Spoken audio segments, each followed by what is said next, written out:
غزوہ بدر میں حضرت ابو عبیدہ رضی اللہ تعالیٰ عنہ بے خوف خطر دشمنوں کی صفوں کو چیرتے ہوئے آگے بڑھ رہے تھے۔ آپ رضی اللہ تعالیٰ عنہ کی اس شجاعت سے دشمنوں میں بگدڑ مچ گئی۔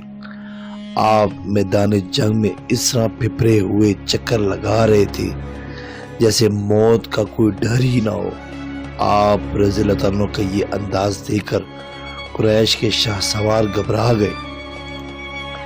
جو ہی آپ رضی اللہ عنہ ان کے سامنے آتے تو وہ خوف زدہ ہو جاتے، لیکن ان میں صرف ایک شخص ایسا تھا جو آپ کے سامنے اکڑ کر کھڑا ہوتا تھا، لیکن آپ اس سے پہلو تئی اختیار کرتے اور اس کے ساتھ مقابلہ کرنے سے اجتناب کرتے۔ وہ شخص بھی آپ رضی اللہ عنہ سے مقابلہ کرنے کے لیے بار بار اترتا رہا، لیکن آپ رضی اللہ عنہ نے بھی اس سے پہلو تئی اختیار کرنے میں کوئی کسر باقی نہ رکھی۔ بالآخر اس شخص نے جناب ابو عبیدہ رضی اللہ عنہ کے لیے تمام راستے بند کر دیے، حتیٰ کہ آپ رضی اللہ عنہ کے اور دشمنان اسلام کے مابین حائل ہو گیا۔ لیکن آپ رضی اللہ عنہ نے دیکھا کہ اب اس سے مقابلے کے سوا کوئی چارہ باقی نہیں رہا، تو اس کے سر پر تلوار کا ایسا زوردار وار کیا جس سے اس کی کھوپڑی کے 2 ٹکڑے ہو گئے اور وہ آپ رضی اللہ عنہ کے قدموں میں ڈھیر ہو گیا۔ بلا شبہ میدان میں حضرت ابو عبیدہ کو پیش آنے والی یہ آزمائش حساب دانوں کے حساب سے کافی بھاری تھی، ایسی نازک کہ انسانی قوت ادراک بھی نہ کر سکے۔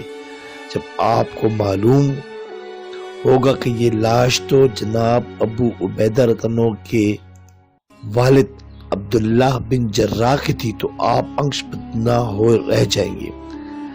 دراصل حضرت ابو عبیدہ رضی اللہ عنہ نے اپنے باپ کو قتل نہیں کیا، بلکہ انہوں نے میدان بدر میں اپنے باپ کے حلیے کی شکل میں شرک کو نیز پر نابود کر دیا۔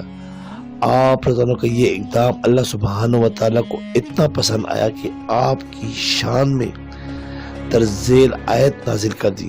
ارشاد باری تعالیٰ ہے، ترجمہ: جو لوگ خدا پر اور روز قیامت پر ایمان رکھتے ہیں تم ان کو خدا اور اس کے رسول کے دشمنوں سے دوستی کرتے ہوئے نہ دیکھو گے، خواہ وہ ان کے باپ یا بیٹے یا بھائی یا خاندان ہی کے لوگ ہوں۔ یہ وہ لوگ ہیں جن کے دلوں میں خدا نے ایمان یعنی کہ پتھر پر لکیر کی طرح تحریر کر دیا اور فرض غیبی سے ان کی مدد کی ہے، اور وہ ان کو بہشتوں میں جن کے تلے نہریں بہہ رہی ہیں داخل کرے گا، ہمیشہ ان میں رہیں گے۔ خدا ان سے خوش اور وہ خدا سے خوش، یہی گروہ خدا کا لشکر ہے۔ سبسکرائب کریں، لائک کریں اور بیل آئکن پہ کلک کریں تاکہ آپ کو اس طرح پیاری اچھی اسلامی ویڈیو ملتی رہے۔